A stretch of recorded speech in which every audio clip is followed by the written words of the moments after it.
Seja bem-vindo ao Preveste UEA. Eu sou o professor Raul Queiroz, tenho 37 anos, sou do sexo masculino, sou um homem preto, cabelos pretos, tenho estatura mediana, estou trajando calça bege e camisa verde.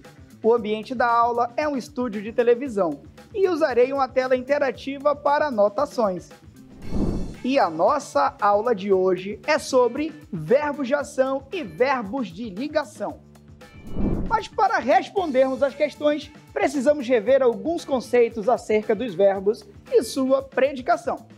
Primeiramente, os verbos de ação ou verbos significativos são aqueles que expressam ação, existência ou fenômenos da natureza. Quando nós falamos de ação, podem ser ações psicológicas ou ações físicas. Por exemplo, correr é uma ação física, pular é uma ação física, brincar é uma ação física. Agora, gostar, desejar, querer, pensar são ações psicológicas. Existência. A existência pode ser representada por verbos como existir, verbo haver, né? Há várias pessoas tomando café na esquina. Existem muitas pessoas que gostam de chocolate. Ou fenômenos da natureza. O que são os fenômenos da natureza? Chover, gear, né? São ações que aí ocorrem de maneira natural porque são fenômenos naturais. E eles podem ser verbos transitivos ou intransitivos. Mas quais são os conceitos acerca desses tipos de verbos? Vamos lá. Quando nós falamos dos verbos intransitivos, olha o nome. Intransitivo, ele não transita, ele não vai atrás de um objeto. Eles expressam um sentido completo e podem constituir um predicado sozinhos. Embora não necessitem, podem ser seguidos por complementos como adjuntos adverbiais ou predicativo do sujeito. Vejam que aqui não tem objeto direto nem objeto indireto. Exemplos: escorreguei. Escorreguei, nós temos um sujeito desinencial, né, que indica a primeira pessoa do singular. E aí a ação de escorregar já constitui a oração todinha, a frase todinha. Então, quando eu digo, ai, escorreguei, escorreguei já traz toda a noção que eu queria com a minha frase. Só o verbo representa isso tudinho. Ela saiu desesperada. Quem é o sujeito? Ela, né? Saiu é a ação que ela praticou. É um verbo intransitivo. Desesperada é o predicativo do sujeito, né? O predicativo do sujeito. Que a gente vai chamar aqui de predsuge. Ou seja, quem é que estava desesperada? Ela estava desesperada. Então nós temos aí exemplos de verbos intransitivos, que podem vir sozinhos ou acompanhados de adjunto adverbial ou de predicativo do sujeito. Já os verbos transitivos, olha o nome, transitivo, são verbos que transitam, eles vão atrás de um objeto. Eles dependem de complementos para terem sentido, transitando para objetos que completam sua ação. Os verbos transitivos diretos, olha só, ligação direta, não exigem preposição, ou seja, um conectivo, é diretamente. Por exemplo, relatei o ocorrido. Quem relatou? Eu, sujeito oculto, né? Sujeito desinencial, implícito, elíptico. O ocorrido vai ser o complemento do verbo relatar. Notem que entre o ocorrido e relatar não existe uma preposição, assim a ligação deles é direta. Os verbos transitivos indiretos também, né, são transitivos, precisam de complemento, porém eles requerem preposição, ou seja, um elo, né, de ligação entre o verbo e o seu complemento. Paguei ao funcionário, de novo, verbo pagar aqui com sujeito desinencial, sujeito oculto. Olha só a regência desse verbo, né, se ligando na regência. Quem paga, paga a alguém, né? Quando é pessoa, ele é um verbo transitivo indireto. Olha só, paguei ao funcionário. Ao funcionário é a mais o, né? Nós temos aqui uma combinação. Ao funcionário da loja, que indica o objeto indireto. Por que indireto? Porque necessitou de uma preposição. Não foi ligado diretamente, como no caso de o ocorrido, tá bom? Há também os verbos transitivos diretos e indiretos, chamados também de verbos bitransitivos. Esses verbos demandam dois complementos, um com preposição que vai ser o objeto indireto, e o outro sem preposição, que vai ser o objeto direto. Por exemplo, deu o lugar ao velhinho. Quem dá algo a alguém, né? Olha só, deu o lugar. O lugar é o objeto direto, não precisa de preposição. Então, ele é diretamente ligado ao verbo.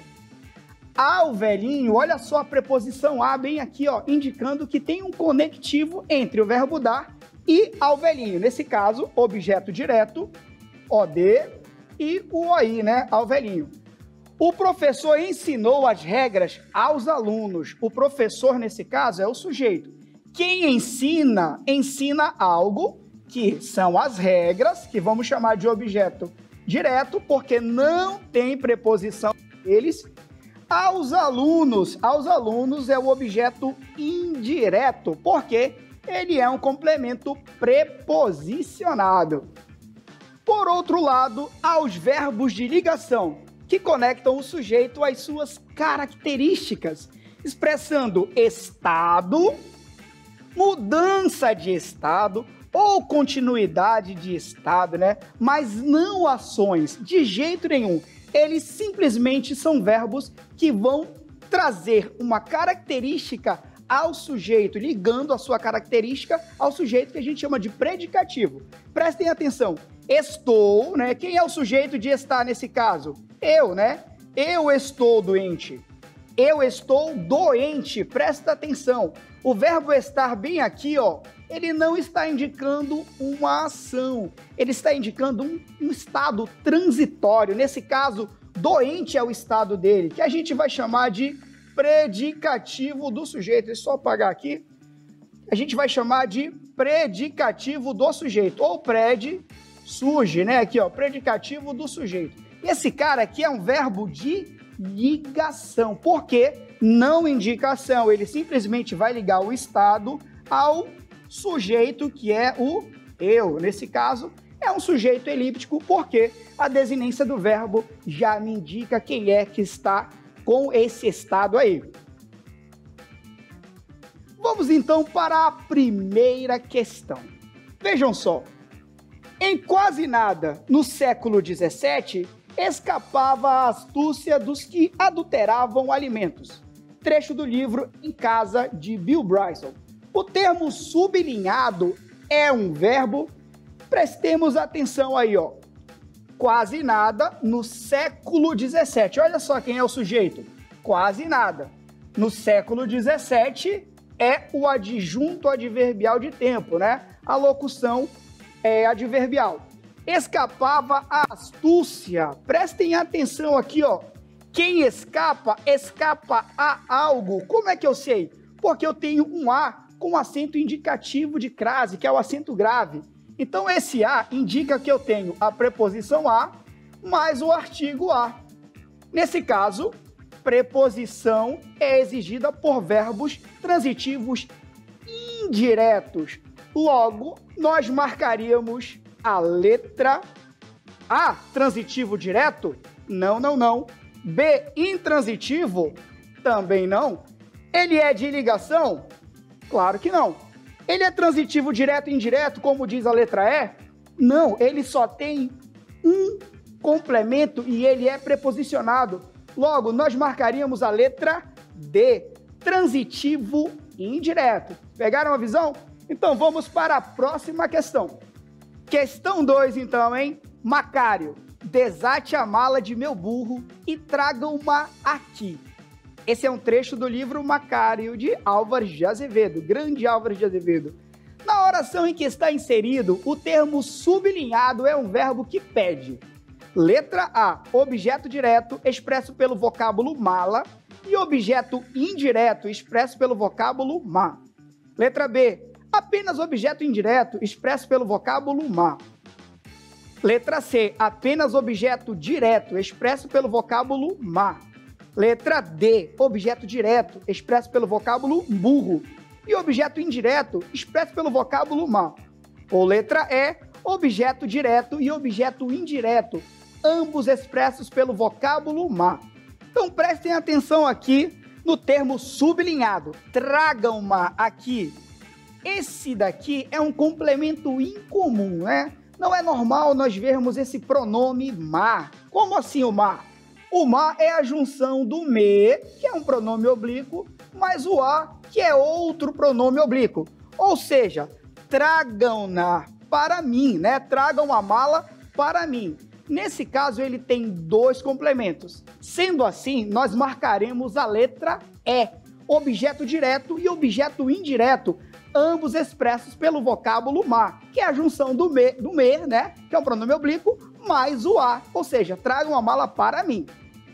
Agora, questão 3, hein? Texto para a próxima questão. Leia o trecho do poema Amor Feinho, de Adélia Prado. Eu quero amor feinho. Amor feinho não olha um para o outro. Uma vez encontrado, é igual fé, não teologa mais. Duro de forte, o amor feinho é magro, doido por sexo. E filhos tem os quantos haja. Tudo que não fala, faz. Planta beijo de 3 cores ao redor da casa e saudade roxa e branca. Da comum e da dobrada. Amor feinho é bom porque não fica velho. Cuida do essencial. O que brilha nos olhos é o que é. Eu sou homem, você é mulher. Amor feinho não tem ilusão. O que ele tem é esperança. Eu quero amor feinho. Lindo texto, né? Mas o comando da questão pede o seguinte, olhem só o trecho. Eu quero amor feinho. O verbo sublinhado é transitivo direto, assim como o verbo sublinhado em. Letra A. Amor feinho não olha um para o outro. Letra B. Não teologa mais. Letra C. Uma vez encontrado é igual fé. Letra D. Amor feinho é bom porque não fica velho. Letra E. Planta beijo de 3 cores ao redor da casa. Vamos lá ao verbo da letra A. Não olha para algo ou para alguém. Nesse caso, esse verbo ele está pedindo uma preposição. Então, ele não pode ser um verbo transitivo direto. Já descarta a letra A. Letra B, não teologa mais. Olha só, o verbo teologar aqui só indica uma ação que está sendo praticada. Atenção, quando eu tenho o verbo transitivo, sempre tem quem pratica a ação e quem sofre a ação. Quando eu tenho o verbo intransitivo, só há quem pratique essa ação. Então, nesse caso aqui, ó, não teologa mais, só tem a ação sendo praticada. Então, esse verbo aqui, ele é intransitivo. Letra C, uma vez encontrado, é igual fé. O verbo ser bem aqui, ó, indicando uma característica, um estado e não uma ação. Esse cara é um verbo de ligação. Letra D, amor feinho é bom porque não fica velho. De novo, um verbo indicando um estado, uma característica. Verbo de ligação. Sobrou-nos a letra E. Planta beijo. Quem planta, planta algo. Verbo transitivo direto. Beijo de 3 cores ao redor da casa. Olha só, o que ele planta? Ele planta beijo de 3 cores. Não existe preposição entre beijo e planta. Sendo assim, ele é VTD. E aí ele pede um OD, um objeto direto. Na aula de hoje, nós vimos verbos de ação e verbos de ligação. Assunto importante para o vestibular da UEA. Siga o Preveste UEA em todas as redes sociais. Até a próxima. Tchau, tchau.